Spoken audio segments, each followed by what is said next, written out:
네, 반갑습니다. 7월 2일 금요일 마감 시황입니다. 자, 시장은 결국 코스닥만 상승세로 마무리가 됐습니다. 자, 오전 시장에서 약간 경고성 멘트 비슷하게 해드리긴 했는데 수급의 방향이 이상했었죠. 그래서 수급이 계속해서 떨어지는 상황이기 때문에 아침보다는 오후가 조금 더 가격이 싸게 나올 수도 있다, 이런 말씀 드렸었죠. 자, 물론 이제 코스닥 정책주라든지 중소형주들 같은 경우는 오후에 더 올라오는 경향도 있었습니다만 대체적으로 시장의 분위기는 오후가 되면서 가라앉는 그런 형태의 모습이었다, 이렇게 생각하시면 되겠습니다. 자, 코스피 같은 경우는 마이너스, 코스닥은 플러스로 마무리가 됐고요. 그 영향은 이제 수급이 일제히 매도로 전환되었기 때문이다 라고 생각하시면 되겠습니다. 현재 시점에서는 개인들만 사들였다라고 볼 수 있겠는데, 자, 어떠한 종목들의 이러한 매도가 집중이 됐었는지 조금 알아볼 거고요. 자, 지금 중소형 정책주들 계속적으로 강조해드리고 있고요. 매번 똑같은 이야기이긴 합니다만 대형주 재미없어요. 그 대신에 중소형 정책주들의 강세는 계속되고 있다. 이 부분들을 꼭 명심하셨으면 좋겠습니다. 그래서 자, 이제 시작이에요. 대선과 관련된 부분들 또는 정책과 관련된 부분들이 이제 시작이기 때문에 지금이라도 괜찮다, 이렇게 말씀드릴 수 있겠고요. 물론 많이 올라간 종목들은 대응하기 어렵겠습니다만 아직 준비 중에 있는 종목들이라거나 그런 것들 잘 찾아내셔가지고 대응하시면 반드시 좋은 일들이 생기리라 생각해 봅니다. 자, 오늘 시장 상황들 차트 보면서 설명 이어갑니다. 자, 시장을 일단 먼저 바라볼게요. 시장을 먼저 보시면 지금 종합주가지수 같은 경우가 마이너스 0.01입니다. 그래서 3281포인트로 현재 마무리가 되어 있는 상황인데, 주가는 많이 빠지진 않을 거라고 말씀드렸어요. 왜냐면 직전 고점에 대한 지지선도 나와 있는 상태고요. 주가가 많이 빠지면 또 불리한 상황들이 있을 겁니다. 그래서 시장이 어떤 분위기를 붕괴시키거나 나쁘게 만들고 싶은 생각은 없었을 거라고 보시면 되겠습니다. 다만 시장의 분위기를 나쁘게 만들지 않고 차익 실현도 해야 되겠고, 또 차익 실현한 돈으로 다른 종목도 사야 되겠고, 이런 식이거든요. 그래서 시장이 올라가지도 못하는 상황이지만 그렇다고 해서 많이 내려가야 될 이유도 없는 그런 모습이라고 생각하시면 되겠고요. 오늘 시장이 0.01 거의 빠진 거 없다고 보시긴 해야 되겠는데 어쨌든 하락은 했죠. 하락 마감을 한 거고, 코스닥 같은 경우는 0.25% 상승 마감하면서 또다시 신고가 흐름을 이어갑니다. 제가 며칠 전부터 말씀드렸던 거예요. 자, 시장이 신고가 흐름이 나타나게 되면 일단 과매수에 들어간다. 과매수에 들어가더라도 당분간은 더 오를 것이다. 그런데 당분간 올라가는 이 증시의 흐름 자체가 옆으로 눕게 된다라면 그 시점이 종목의 변화를 가져오는 그런 시기이다. 시장의 변화를 가져오는 그런 시기이다 라고 말씀드렸습니다. 그러니까 그런 내용들 잘 체크하시면서 대응하셔야 되겠고요. 지금 코스닥 쪽의 대형주들도 그렇게 썩 훌륭하거나 좋은 모습도 보이고 있지는 않습니다. 그렇기 때문에 지금 현재 시점에서 시장이 뭔가 대단한 모습을 만들어냈다, 이렇게 생각하시기 좀 어렵고요.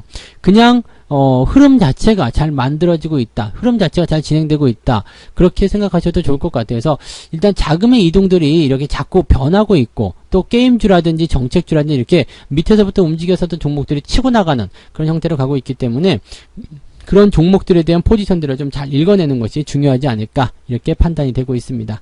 전체적으로는 다 보합권세 유지가 되고 있으면 그냥 맞는 장세인 것 같다라고 판단이 되는데, 종목 간으로 들어가게 되면은 약간 이 움직임 온도차가 좀 다를 거라 생각합니다. 오늘 사람인 HI 같은 경우가 15%대 상승 마감을 했어요. 이거는 이제 일자리에 대한 정책적 관련 부분으로 보시면 될 것 같은데, 추세가 살아있기 때문에 계속 가야 된다고 말씀을 드려야 되겠죠. 그리고 일자리 관련한 정책은 반드시 나올 수밖에 없는 부분이기 때문에 지금 과매수 국면 들어가서 약간의 변동성을 가진다고 하더라도 분위기는 계속 상승 흐름을 타게 될 것이다 보실 수 있겠습니다. 지금 거의 100%에 가까운 수익률을 기록하고 있기 때문에 조금 더 올라가게 되면 이제 차익 실현이 들어갈 수도 있는 상황이죠. 이 종목은 이제 여기 이런 자리에서 매수가 들어간 거거든요. 그래서 지금 거의 100% 들어갔다, 5만원 넘어가면서 상당히 높은 수익률을 기록하고 있는 상태인데, 일단 추세를 믿고 가는 거죠. 그리고 가지고 있는 정책적인 부분들이 그대로 주가에 녹아들게 된다면 주가가 상승할 수밖에 없다, 이렇게 판단하시면 되는 거죠. 정산일간 같은 경우도 마찬가지예요. 어제 상승이 나타났지만 오늘 또다시 올라가는 모습들. 자, 이런 상황들은 뭐예요? 전부 다 그 정책, 이건 주택정책과 관련된 부분이었잖아요. 그러니까 정책 테마, 많이 오르지 않은 종목들 미리 사서 가지고 있으면 추세 따라서 올라가다가 이런 이슈가 나올 때 빵 튀어넘어가면서 수익을 내는 거. 이것이 가장 기본적인 그런 정책 테마주들의 공략법이라고 보시면 되겠습니다. 그래서 미리 올라가 있는 것들 공략해서 단기적 수익을 내는 거 좋지만 이왕이면 밑에서 사가지고요. 슬금슬금 올려놓고 한 번 더 튀어서 수익을 더 크게 내는 것이 더 좋지 않을까 생각해 봅니다. 그래서 저점권에 움직이는 종목들을 정책과 연결해서 자꾸 생각해 보시고요. 그런 종목들을 잡아갈 수 있도록 노력하시는 게 중요할 것 같습니다. 자, 수급 동향 보도록 합니다. 수급은 개판입니다. 오늘 연기금이 코스닥 조금 사준 거 제외하고는요 거의 없다고 보시면 되겠어요. 금융투자도 코스피 코스닥 다 팔았고요. 외국인도 1,000억원대 이상으로 다 팔았습니다. 마지막에 결국은 외국인들이 순매도로 떨어지면서 아주 나쁜 짓거리를 해주는 모습이었죠. 연기금도 나는 질 수 없어요. 형님 따라서 매도할래요. 얘네들 진짜 줏대 없는 거는 대단한 것 같아요. 그래서 지금 연기금, 금융투자 그리고 외국인까지 3콤보로다가 매도를 다 해줬고요. 이 물량을 개인들이 받아줬다라고 보시면 되겠습니다. 받았다기보다도 떠넘김을 당한 것이 아닌가 생각되긴 하는데 뭐 어쨌건 상황은 그렇게 됐습니다. 자, 다행인 것은 물량 자체가 많지 않기 때문에 그래도 그나마 낫지 않냐 이렇게 생각해 볼 수 있는 부분이 아닐까 생각되는데 물량이 많고 적고를 떠나가지고 일단 시장 자체가 좋지 않았다. 수급 자체가 좋지 않았다. 이 부분을 잘 읽으셨어야 된다. 말씀드릴 수 있겠습니다. 자, 코스피 쪽에 대형주들 보시면 전멸입니다. 뭐 올라간 게 없어요. 카카오도 떨어졌고요. 하이닉스도 떨어졌고요. 그 다음에 LG화학은 조금 괜찮은 모습이었지만 지금 현대차 그리고 LG생활건강도 하락세 보이고 있죠. LG생활건강 지난번에 말씀드렸지만 주가가 올라가는 건 뭐 괜찮아요. 근데 이 부분에 대해서는 주가가 꺾이는 상태가 벌어지게 되면 바로 매도가 들어가야 되죠. 왜냐하면 단기적 조정이 들어갈 수 있기 때문에 지금 과매수 국면이었기 때문에 주가가 떨어지는 형태로 가고 있는 모습이에요. 하지만 이런 종목들도 어느 정도 진행이 되고 나면 주가 조정이 진행되고 나면 다시 상승하게 되겠죠. 그것이 또 소비주의 힘이 아닐까 싶습니다. 그래서 고점 매수만 피해가 되면 저런 것들 보면서 여유있게 가격대를 기다렸다가 다시 매수해 나갈 수 있는 그런 포지션도 가져갈 수가 있을 겁니다. 자, 그 다음에 두 번째 팩섹터를 보더라도 뭐 특별한 게 없어요. 지금 뭐 특별히 올랐다거나 뭐 그런 부분도 없고 NC소프트 같은 경우 계속 내리고 있는 상태예요. 이거는 지금 게임주들에 대한 움직임들이 굉장히 강하잖아요. 오늘 코스닥 쪽에 보시면 카카오 게임즈가 24%대 상승입니다. 이게 지금 오딘이라는 신규 게임, 신작 게임을 발표를 했는데 이게 리니지를 누르고 매출 1등에 올라섰다 이런 소식이 전해졌죠. 그러면서 주가가 빵 하고 튀어올라온 모습인데 펄 어비스도 지금 보면 중국 판호에 대한 이야기 이런 것도 있었고요. 그 다음에 여러분들이 월급 종목으로 가지고 가셨던 위메이드도 오늘 8%대 상승 나타나는 모습입니다. 그래서 이것도 지금 수익률이 벌써 40%가 넘어가고 있어요. 여러분들이 이런 것들 수익률 가져가시면은 편안하게 계속 가져가실 수 있는 상황이 만들어지는 거죠. 그래서 뭐 지금 종목들에 대한 부분들을 뭐 그렇게 뭐 심각하게 생각하시거나 그럴 필요 없습니다. 월급 종목도 보시면은요. 뭐 나이스 DNB도 현재 수익권이죠. 그 다음에 에스텍 파마도 10%대 수익률이 나와 있는 상태예요. 계양전기 수익권에 들어가 있죠. 모다이노 칩도 오늘 올라오면서 수익권 들어갔습니다. 현대코퍼레이션이 아직은 수익이 조금 모자란 모습이긴 한데 아마 제가 여러분들보다 높게 샀기 때문에 아마 이것도 정확한 포지션 본다라면 수익 중이지 않으실까 생각합니다. 뭐 이런 식이에요. 그 다음에 뭐 한국엔 컴퍼니도 계속 수익 중인 상황이기도 하고요.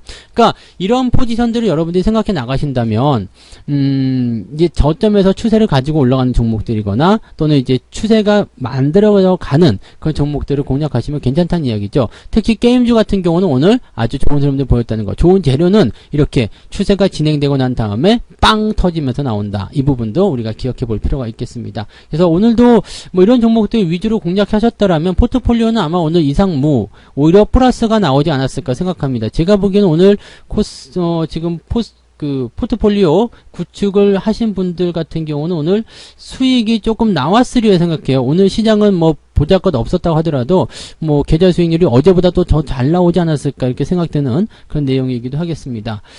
자, 그래서 종목을 어떻게 선별하느냐 그것이 정말로 중요하다는 거 다시 한번 강조를 좀 드려야 될 것 같은 내용이죠. 네. 자, 오늘 매매 동향 살펴볼게요. 오늘 금융투자 쪽 같은 경우는 인버스 계속 매수합니다. 그래서 주가가 떨어질 것이다 베팅을 하고 있는 상태면서 차익 실현 계속 들어가는 모습이고요. 대신에 코스닥 쪽은 레버리지를 사면서 주가가 올라갈 것이다 라는 얘기를 하고 있습니다. 매도는 하이닉스, 현대차, 기아, 삼성전자, 카카오 게임즈 뭐 등등등 시총 상위권 종목들 쭈루룩 팔아먹는 모습이었고요.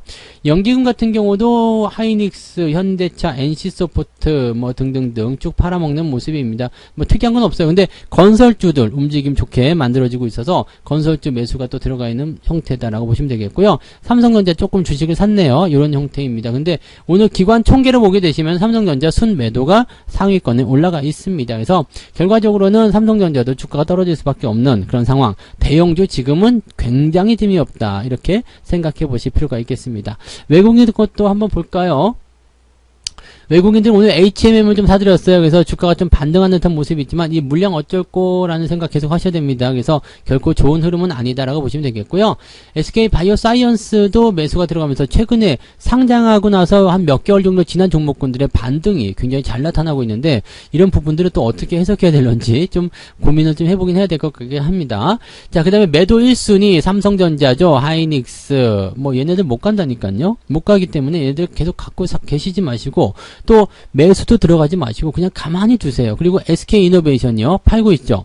이 종목도 역시 비중을 축소하거나 매도 의견 보셔야 될 필요가 있습니다. 지금 누가 사고 있는 거예요? 개인들만 사고 있는 거거든요. 그래서 이런 종목도 대응하시기 어렵다는 이야기죠. 그리고 뭐 여기 NC소프트 이런 것들도 보시면 주가 계속 빠지고 있잖아요. 제가 굉장히 예전부터 말씀드렸던 종목들입니다. 그래서 이런 종목도 이제 매도를 해야 됩니다라고 말씀드렸던 부분들이 올 2월달, 3월달에 이야기했었던 부분들인데 아직까지도 떨어지고 있죠. 그러니까 이런 형태들을 여러분들이 잘 가지고 생각하고 계셨어야 돼요.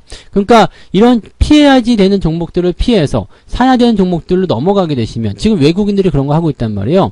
위에 있는 거 팔아가지고 밑에 있는 거 사는 그런 전략들을 취하고 있는데 여러분들도 거기와 같이 움직여야 되겠죠. 즉 수급이 움직이는 방향대로 같이 움직이면 여러분들 계좌도 편안하게 수익을 올리실 수 있을 거라고 보시면 되겠습니다. 뭐 종목당 수익률이 크게 나오지 않아도 괜찮아요. 계좌가 꾸준하게 올라갈 수 있다면 괜찮습니다. 그래서 포트폴리오 구축을 무엇보다도 중요하게 생각하시고 잘 땡겨놓고 잘 인내하고 기다려주는 그런 전략들을 취해주시면 누구나 지금 장에서 수익을 낼 수 있다는 거 절대 잊지 않으셨으면 좋겠습니다. 자, 한 주간 고생 많으셨고요. 진짜 6월달 끝났습니다. 그래서 어떻게 보면 상반기 동안에도 고생들 정말 많으셨습니다. 수익률 잘 좀 나오셨으면 좋겠고요. 하반기에는 상반기보다 더 좋은 수익률을 위해서 열심히 노력을 하도록 하겠습니다. 여러분들 모두 잘 방송 참고하셔가지고요. 많은 수익률 올리실 수 있도록 하셨으면 좋겠습니다. 자, 오늘 여기까지 이야기해드리고요. 편안한 주말 보내시기 바랍니다. 모두 다 행복한 시간 되시고요. 저는 내일 아침에 종목 진단으로 또 다시 돌아오도록 하겠습니다. 내일 아침에 만나요. 고맙습니다. 본 방송에서 제공되는 모든 정보는 투자 판단의 참고 자료이며 투자의 최종 책임은 본 방송을 이용하는 본인에게 있습니다.